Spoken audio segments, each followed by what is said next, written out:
Hadratus Kyai Hasyim Asy'ari. Karomah dan laku hidup Kyai Hasyim Asy'ari pendiri NU.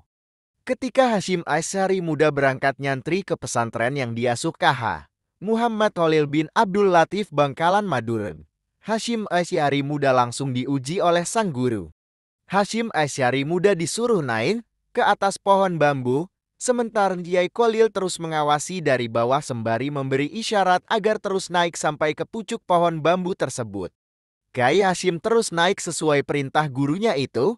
Ia tak peduli apakah pohon bambu itu melur patah robot atau bagaimana. Yang jelas, beliau hanya patuh pada perintah gurunya. Anehnya, begitu sampai di pucuk Kyai Khalil mengisyaratkan agar Kyai Hasyim langsung meloncat ke bawah. Tanpa pikir panjang, Kyai Hasyim langsung meloncat. Ternyata beliau selamat. Ada cerita yang menarik. Tatkala KH Hasyim Asy'ari masih belajar dengan KH M. Khalil. Suatu hari, Kyai Hasyim melihat Kyai Khalil gurunya lagi bersedih. Beliau memberanikan diri untuk bertanya. Kyai Khalil menjawab bahwa cincin istrinya jatuh di WC. Kyai Hasyim lantas usul agar Kyai Khalil membeli cincin lagi. Namun, Kyai Khalil mengatakan bahwa cincin itu adalah cincin istrinya. Setelah melihat kesedihan di wajah guru besarnya itu, Kyai Hasyim menawarkan diri untuk mencari cincin tersebut di dalam WC. Akhirnya, Kyai Hasyim benar-benar mencari cincin itu di dalam WC. Dengan penuh kesungguhan, kesabaran, dan keikhlasan, akhirnya Kyai Hasyim menemukan cincin tersebut. Alangkah bahagianya hati Kyai Khalil atas keberhasilan Kyai Hasyim itu. Dari kejadian inilah Kyai Hasyim menjadi sangat dekat dan disayang oleh Kyai Khalil. Yang menarik, dua kiai besar ini sama-sama tawadu rendah hati. Mereka sama-sama saling berguru. Kyai Hasyim terkenal sebagai ahli hadits. Biasanya Kyai Hasyim mengajarkan hadits itu pada santri sebulan penuh. Pada bulan Ramadan, ternyata Kyai Khalil meski dikenal sebagai guru Kyai Hasyim, ikut juga jadi santri ngaji kepada Kyai Hasyim. Kyai Khalil tidak merasa gengsi memperdalam ilmu meski kepada muridnya sendiri. Sebaliknya, beliau malah sangat menghormati Kyai Hasyim sebagai gurunya. Tradisi rendah hati itu ternyata terus menurun ke generasi berikutnya. Gus Dur yang merupakan cucu dari Kyai Hasyim sangat menghormati keturunan Kyai Khalil. Begitu juga KH Fuad Amin cicit dari Kyai Khalil sangat menghormati keturunan Kyai Hasyim. Kalau saya salaman mencium tangan Gus Dur langsung ditarik, tutur Fuad Amin. Dan Kyai Hasyim senantiasa mendapatkan perhatian yang istimewa dari gurunya Kyai Khalil, baik semasa beliau menjadi santrinya maupun setelah kembali ke masyarakat untuk berjuang. Perhatian tersebut terbukti dengan pemberian isyarah tongkat dan tasbih kepada muridnya, Kyai Hasyim, pada waktu beliau hendak mendirikan Jam'iyah Nahdlatul Ulama. Kisah Kyai Hasyim Asy'ari dan Nabi Khidir. KH Imran adalah putra Syekhona Muhammad Khalil Bangkalan.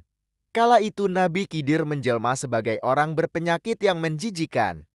Orang itu tiba-tiba muncul entah datang dari mana, dan tiba-tiba saja minta gendong Kyai Imran.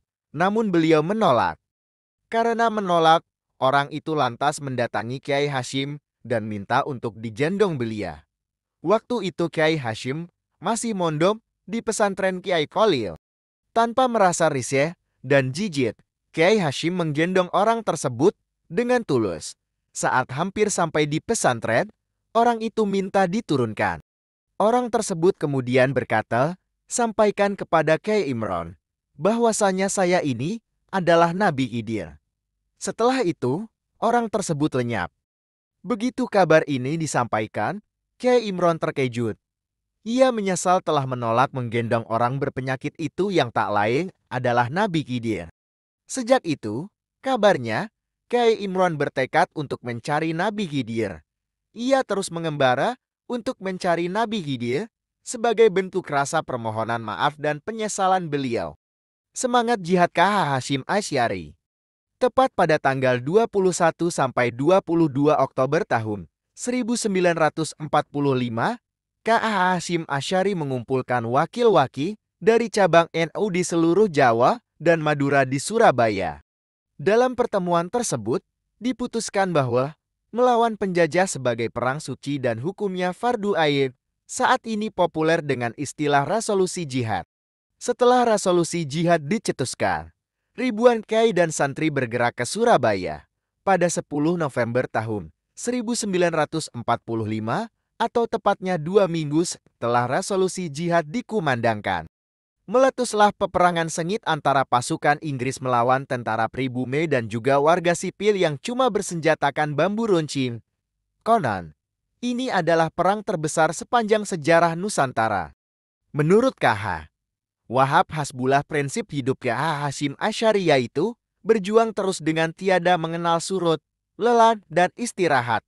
Salah satu prinsip semangat juang KH Hasyim Asy'ari didasari dari hadis Rasulullah yaitu, demi Allah, jika mereka kuasa meletakkan matahari di tangan kananku dan bulan di tangan kiriku dengan tujuan agar aku berhenti dalam berjuang, aku tidak akan mau menerimanya bahkan nyawa taruhannya. Al-Hadis.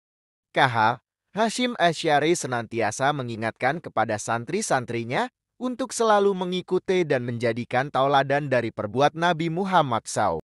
Amalal, ijazah, dan sekaligus karomah dari KH Hasyim Asy'ari.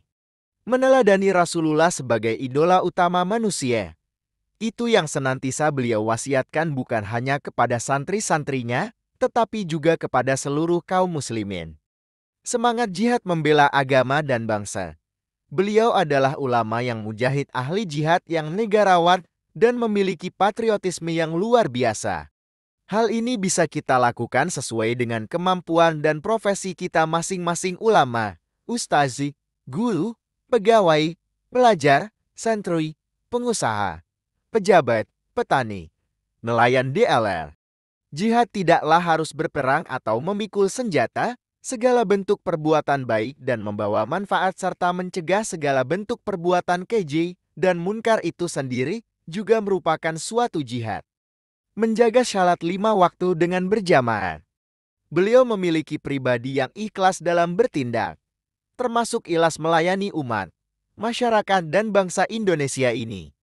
Pribadi yang santap, rendah hati, tawadu, tidak suka menonjolkan diri, menampakkan diri.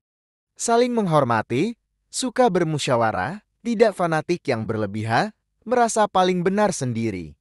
Membersihkan hati, dan mensucikan niat di dalam mengerjakan dan melakukan sesuatu. Nasihat beliau dalam kitab Adabut Talim wa Muta'alim. Beliau adalah pribadi yang pekerja keras, memiliki semangat juang tinggi tanpa mengenal lelah dalam melakukan sesuatu. Berjuang, belajar, bekerja, membantu, dan melayani umat DLL termasuk dalam melayani umat dan bangsa Indonesia. Itulah karomah besar Hadratus Syekh Muhammad Hasyim Asy'ari yang telah Allah anugerahkan kepada beliau. Juga sekaligus ijazah yang beliau berikan kepada santri-santrinya dan seluruh kaum muslimin, agar bisa diamalkan dalam kehidupan sehari-hari di dalam beragama, berkeluarga, bermasyarakat, dan berbangsa.